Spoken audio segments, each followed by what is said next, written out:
You see? You can do it. I call it luck. In my experience, there's no such thing as luck. Look, good against remotes is one thing. Good against the living, that's something else. Looks like we're coming up on Alderaan. Despite Han Solo's skepticism in the 1977 classic Star Wars, the Marksman-H training remote was used to train Jedi for roughly 900 years. They were quick and unpredictable, just like a living opponent. They provided instant performance feedback, and they could be used at scale, offering unique but simultaneous training experiences to an entire class of Padawans. Those are Jedi trainees for you non-nerds. The training remote is the mock call of the contact center world. But as long as contact centers have existed, most mock calls were carried out between two people, and getting everyone the practice they needed was incredibly time-consuming.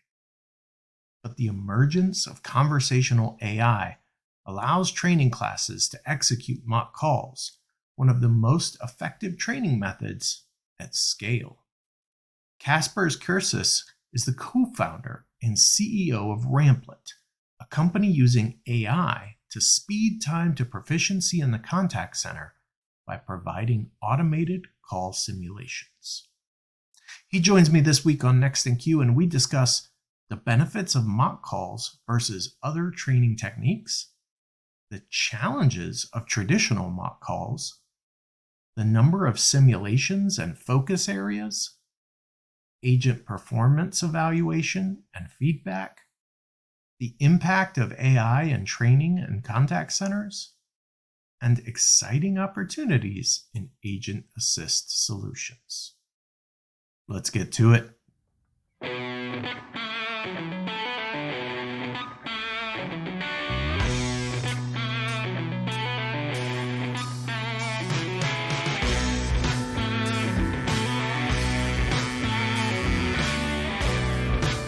Welcome to Next in Queue, the podcast for contact center and customer experience professionals. Next in Queue is brought to you by Happy 2 Vision. Eliminate blind spots and see right through every conversation with Happy 2 Vision.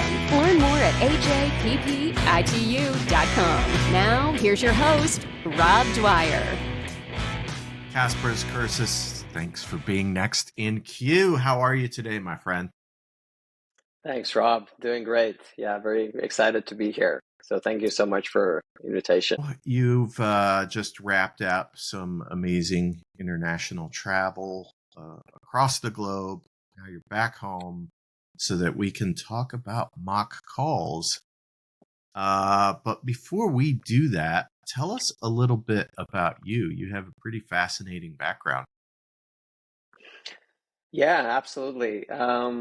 So my background, it's actually not that like long and extensive. So my main experience, I worked for 5 years at e-commerce company called Printful, which at some point it was one of the fastest growing companies in the world. We grew the company to 300 million in annual revenue, and I was kind of sales there and led the enterprise segment. And I quit my role there in May last year, and since then I've been working actively on other issues that I've seen in customer experience space that I'm excited about. But yeah, that is on a high level my background. So I've been mostly working in sales and as well as customer support as well, but mostly in sales. So what made you decide to go from sales at a very successful large enterprise that you had grown to just starting your own company? That's a big jump for some people. Yeah, no, that's true, Rob. I mean, I always knew that I'm gonna go back and build again. So I'm a startup guy in my heart, I think, and I was extremely lucky enough at Printful. I was leading the enterprise segment, and it was a startup within a startup, so I kind of got that experience. But I always knew that I'm gonna go back and build, and I think I mean, this is the most exciting time. It's very turbulent times in customer experience space with obviously with AI and everything, but I don't think there's ever been a more exciting time to build something useful for the industry.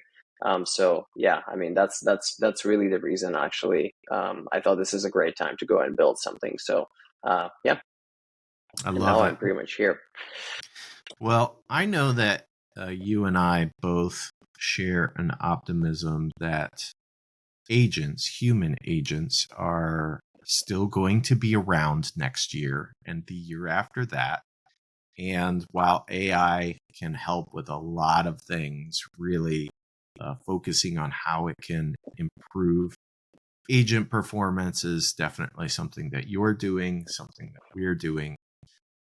So let's talk about what you are doing. But first, so Ramplit, you're doing AI-enabled mock calls. But let's start with, what is a mock call? For those that have never been in the contact center industry, tell us what a mock call is.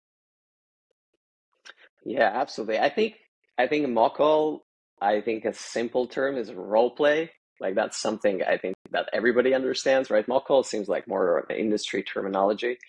So yeah, think about it as just like a role playing, right? And you've been doing role plays as a kid, and you can do role plays in a professional manner as well.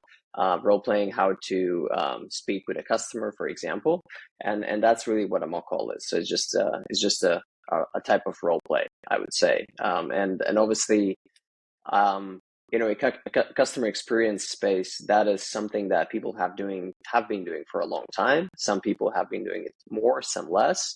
But I personally think it's so valuable to do that in order to teach people how to actually do that and give them some practice time, how to actually speak with customers, and those role plays, the slash mock calls, are incredibly helpful. So yeah. Yeah, I mean, let's dig into that, because you're absolutely right that practice time is incredibly beneficial. Can we talk more about what exactly I get to accomplish in the world of training when I'm using those mock calls or role play versus just kind of the other techniques that I might use in training, which is just, listening to calls, or um, you know, practicing in a system without talking. What do I get out of a mock call that I can't get with other techniques? Yeah, absolutely. I think I mean, it's just a common sense that you learn best by actually practicing, right? And what we actually see in customer experience space, and that's how it's always mostly been, is that learning is quite passive. Like you just read some materials, some guidebooks, you maybe some presentations and something, and that's pretty much it. So, and then obviously sometimes some companies during the nesting phase, for example, they do some mock calls or something like that. But typically there's very, very little actual practice time. And I do believe it's just the best way for people to actually learn something. And what mock calls do, essentially, they give people, and more specifically agents in the customer experience space, this ability to really see how this is going to really play out during real life. And and and that can have different implications, right? For example, you can really start developing soft skills during these mock calls. You can learn how to navigate different situations and get prepared. You can really learn much better about the product itself.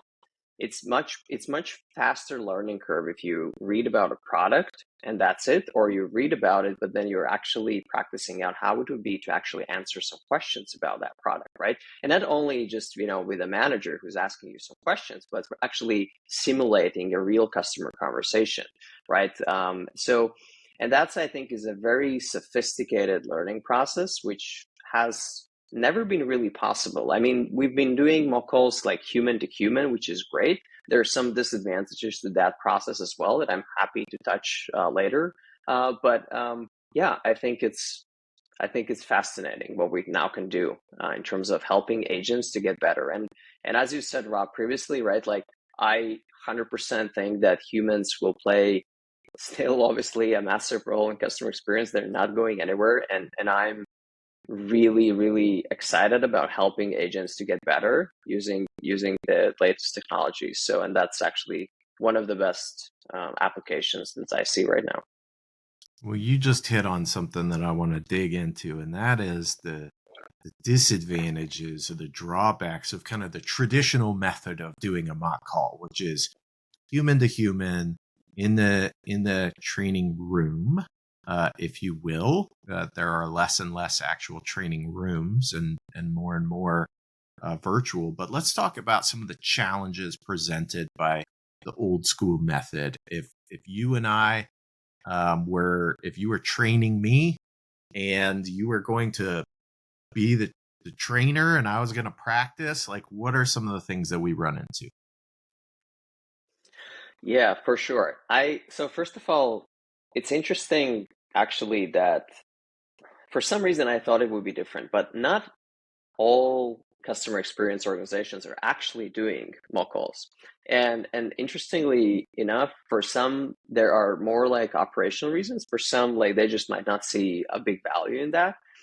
But most of them actually do some type of role plays, and they feel like they are incredibly useful. But I think that the problems that we've seen, or I had personally at my previous roles, is like there are some operational challenges, like I mean, scaling that process up.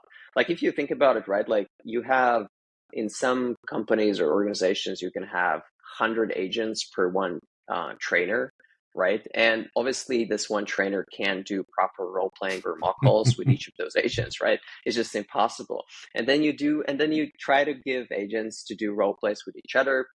And I have big respect for companies trying to make that effort and trying to do that, but the reality is just just doesn't scale, and it doesn't scale in terms of the process, it doesn't scale in terms of the costs.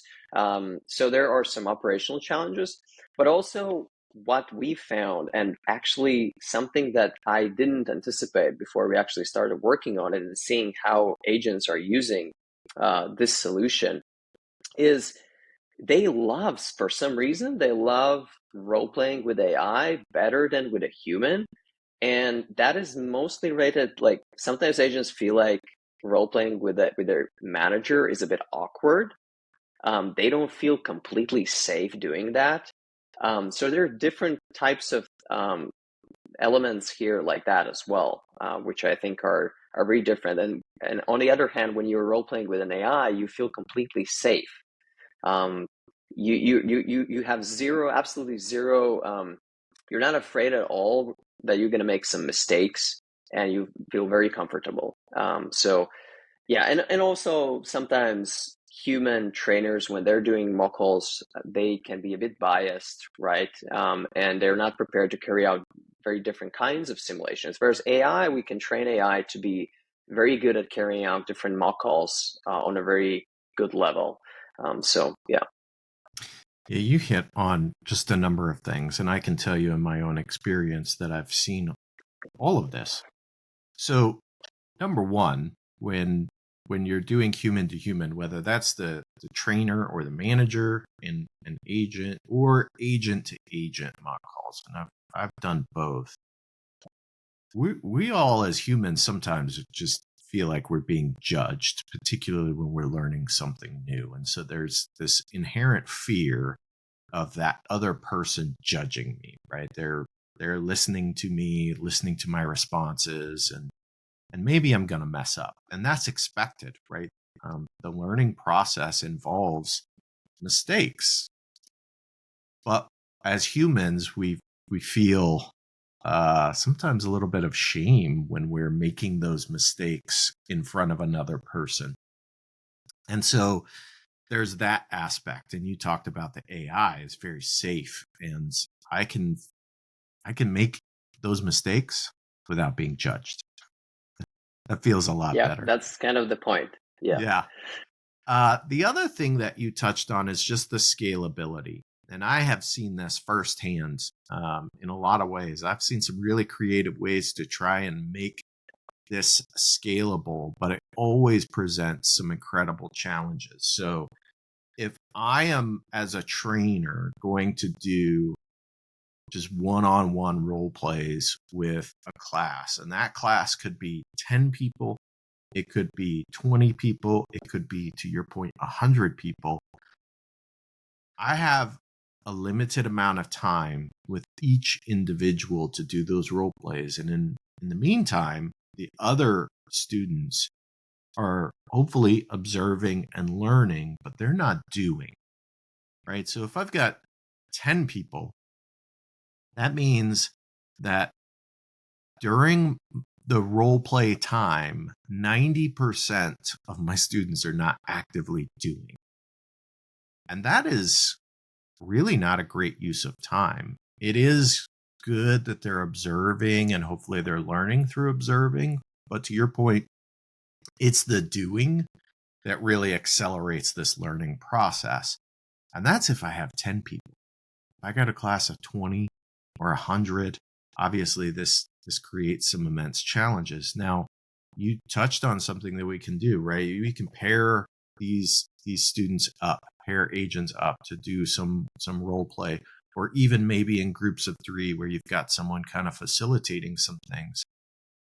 But agents don't, when they're brand new, they don't know what they don't know, right? So crafting a situation and having something realistic for them to do can be a challenge. And I've seen people do some incredible things, some trainers do incredible things where they'll have like scenarios already prepared. And so they're giving a scenario to one agent where like, this is who you are, this is your issue, etc. And that works, but it takes an incredible amount of prep time. And it's incumbent on the trainer to make sure that they've got everything kind of set up beforehand. And there's just a lot of work that goes into it, and it makes it really hard to scale. So it's definitely a challenge. Those in the training world understand the value, but they've also, for a long time, really struggled to make it work and work effectively because there's just so much time in the day. That's all there is to it. That's exactly, Rob, why I was saying before that I have huge respect for managers and trainers that are actually putting that effort to trying to facilitate that process. But it's not easy to really make that process work very well at scale. And then, yeah, to your point, like you can listen and see those examples, how your peers are doing mock calls, and there's some value to that. But I would say then what you should be doing best is like, hey, you can listen to some very good examples, like recorded calls or something that shows like, hey, what is a really good conversation? And then that's it. And then the next thing you should be doing, you should be going out there on your own in a simulator and start practicing. And another great thing that we've been able to achieve is it's not only just practice, right? Like, for example, when you do mock calls, like you have to do the mock call, but then you actually also have to give feedback, right, on how the agent is performing, which is another thing, right? Like a trainer needs to do that, like to listen to everything and needs to give feedback. So we've also managed to include that as part of our platform where agent can like immediately after the call receive feedback on how they're performing. And I think that's like a very, very important part of that entire process as well, to make it more scalable. Yeah, absolutely. So let's talk about scenarios. Like, how many different kinds of scenarios can you build out to have agents practice? So it's actually funny.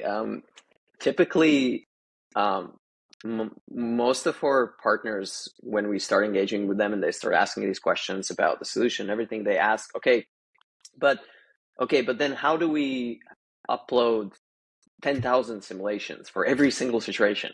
Like, it's like, and then obviously we start talking, like I'm explaining, listen, that the point of the simulation is not to play out every single scenario, even though that's theoretically possible, right? That's not the point. The point is to teach your agents, for example, soft skills, and you don't need to have 10,000 simulations, You can have much smaller number, or then you can also teach about some product group or solution, and just more on a high level for them to navigate those situations within those domains. And so you don't need that big number of these simulations. But anyway, you can have hundreds of or thousands of simulations. That's not the problem. And creating those simulations is also rather simple. It obviously depends on different situations. Like if there's something a very complex conversation, it might be difficult to construct that simulation and recreate that conversation. But otherwise, it's rather simple, and you can have pretty much unlimited number of simulations on the platform. So you hit on something that I do think is important for trainers to realize, organizations to realize when they're talking about creating training and what they focus on. And I can't tell you how many times I've seen this where it happens more with the students, right? That they throw up their hands, whether that's virtual or in person. They're like, well, what if this happens? And they throw out some wild edge case. The reality is that the chances of them actually having to deal with that particular edge case are slim and none. It's rarely going to come up. And when it does come up, right, you can just reach out for some help with that.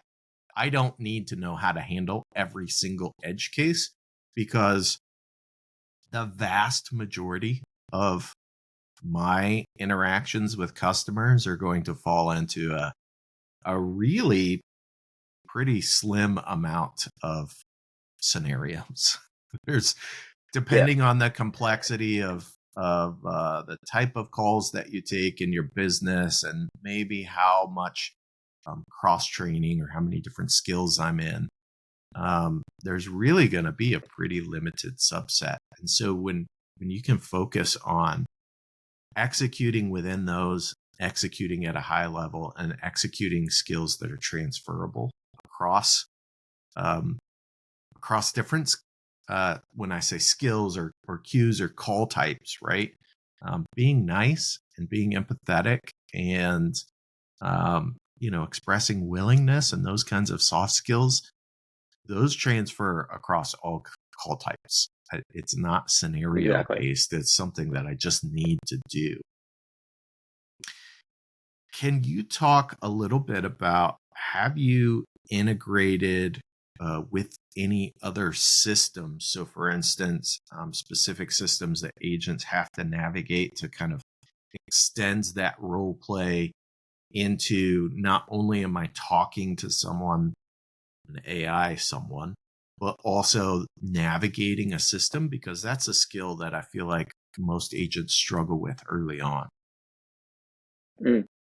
Yeah, no, that's a great point, and it's actually extremely important to create that kind of immersive experience. Because if it's just like voice conversation, but the agent needs to actually take some action. So that's, I think, is very important. It's a bit challenging for us to do that, because these systems can be very different from partner to partner, and we do have some like basic ones that we can provide, but most of our partners really try to recreate that experience using their own systems, and some sort of like have their own little sandboxes where the agents are playing around when they carry out these simulations. It is a bit of sort of a burden, maybe I can acknowledge, a burden to our partner to facilitate that part. But we have some ideas how to solve that in the future, but right now that's like really how it works. So yeah, if you are a customer experience organizations, you would need to really build a small sandbox for your agents within these simulations to play around. So yeah, but it is very important. Otherwise, it's sort of like, it's not realistic enough. You have to take some actions, right, to carry out fully the conversation. So 100%. Is it possible to, so I understand, obviously, we can have potentially tens of thousands of different types of interactions, but that's probably not realistic. And I imagine most of your partners really focus on a core number of different simulations. Is there variation within each specific simulation, and how does that play out with the agent? You mean like how whether the simulations are scripted or they can be a bit more flexible in terms of where the conversation can lead to? Yeah. I so so the way how it works, you build a framework and you add some context to in the system so that AI understands, okay, what this conversation is about. So for example, you add information like, okay, the customer is going to call about an issue they had with their purchase order, which they placed in an e-commerce store or something.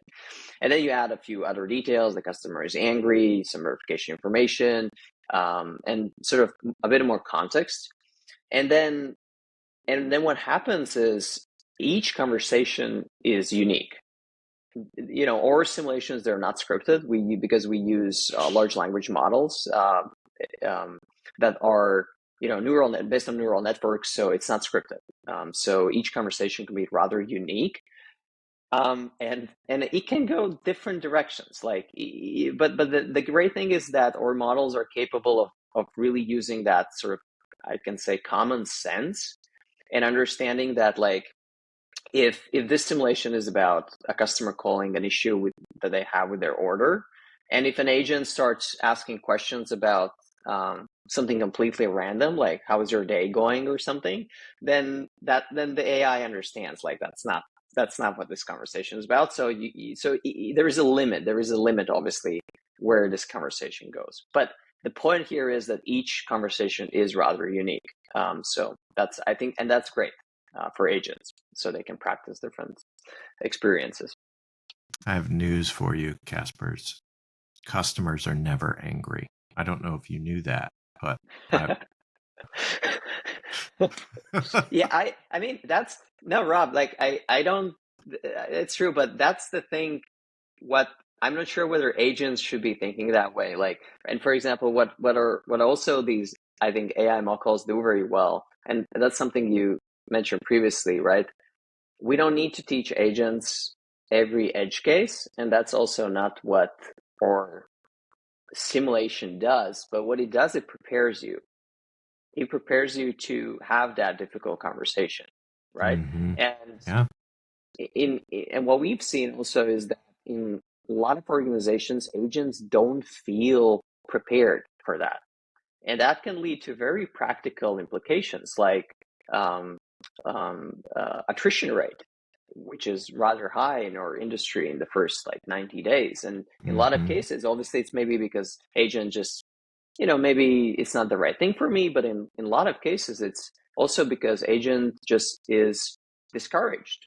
They don't feel like they've been prepared. They feel like they're doing a terrible job, where in fact they're actually doing a great job. It's just they didn't get enough practice and really getting prepared for those types of conversations, where, again, these types of simulations work very well for that.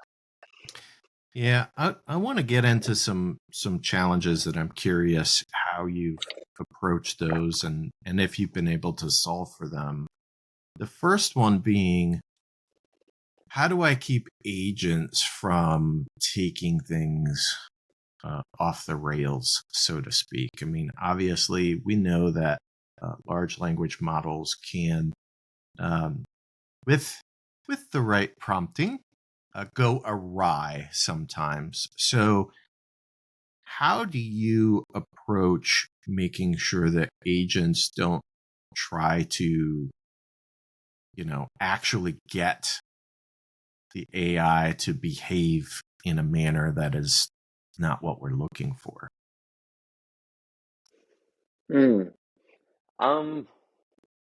Interesting. That's a good question. I haven't personally seen that type of behavior so far, to be very honest with you, from agents. I don't know, maybe Okay, maybe just that wait will start for it. happening. Yeah, 100%. Maybe that could happen.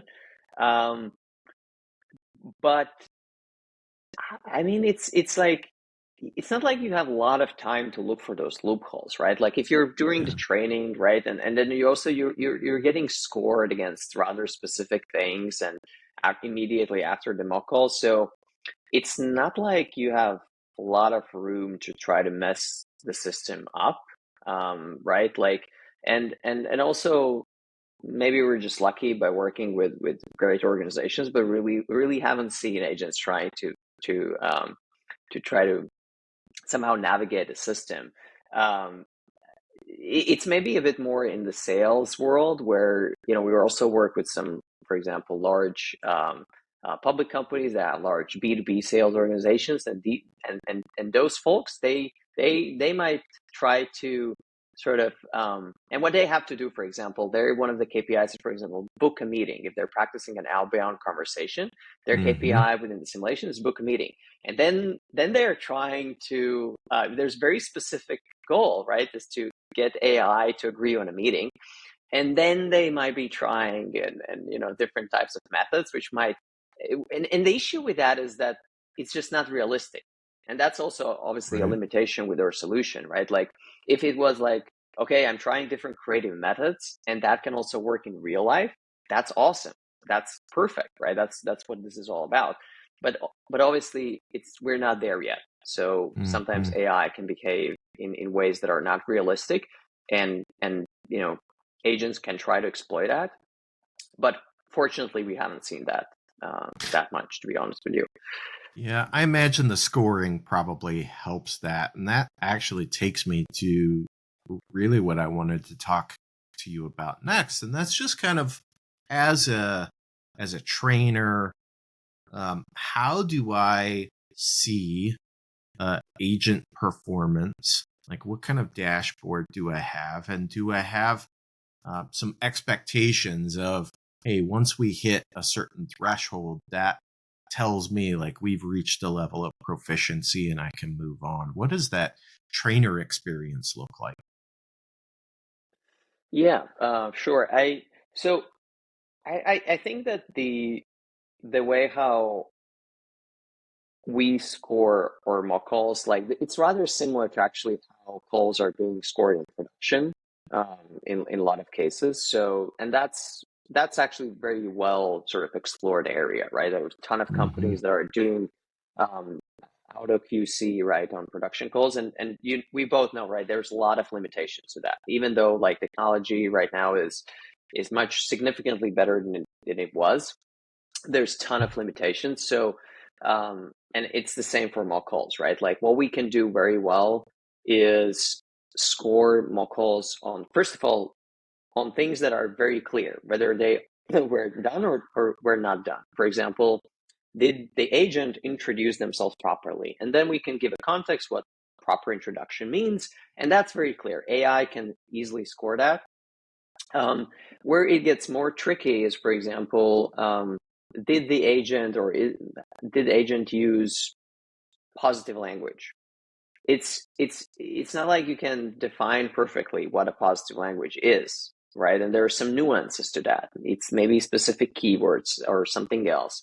But there can be some situations where obviously the way how our system gives feedback to agents, and then a training manager looks at that and feels like, okay, this is not, like, I understand why AI did that, but like in reality, I wouldn't give that type of feedback or score to the agent, right?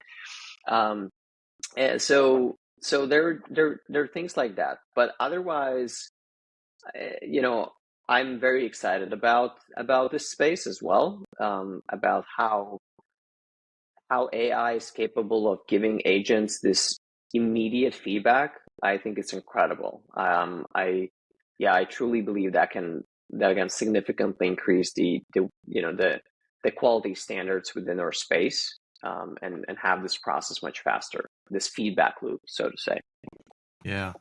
It's all very exciting, and there's obviously, I think all of us kind of in the space dealing with AI recognize that there are still some limitations, but we're seeing those limitations overcome by sometimes leaps and bounds, much faster than maybe any of us would have expected just a short time ago.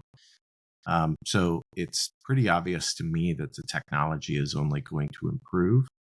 And the more it improves, the more comfortable the agents will be interacting with that, and the more confident organizations can be that we're really delivering on something that can reduce the time to proficiency for agents and for contact centers in particular.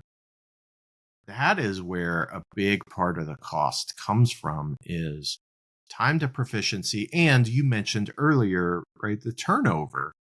If I'm losing people because they don't feel prepared when they actually hit production, I've sunk a pretty big investment into them, and now I have to go do that all over again. But also that time to proficiency, how quickly they can feel confident to just do things on their own, makes a huge impact organizationally.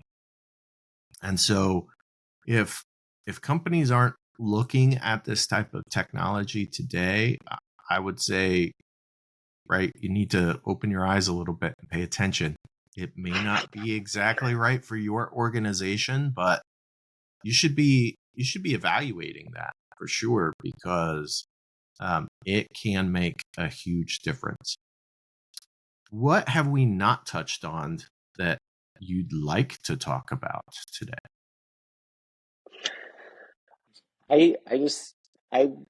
No, good question. I feel like also unrelated to maybe what we do, but obviously agent assist solutions are, I think there's like incredible opportunity there as well. And, it's not like it's completely new, but it's something that more and more organizations are really adapting.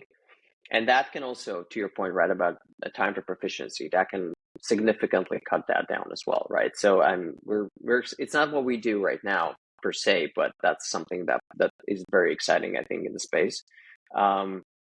So yeah, I feel like there's never been a more exciting time in our space. So yeah, 100%. Yeah, I am with you there. Well, Kaspars, thank you so much for joining Next in Queue. If someone wants to get in touch with you and find out more about what you're doing, find out more about Ramplit, is LinkedIn the best way to do that? Yeah, LinkedIn is fine. You can just go also to ramplit.com. There's some contact details there. But LinkedIn is fine. If people can remember and spell my name, that's fine.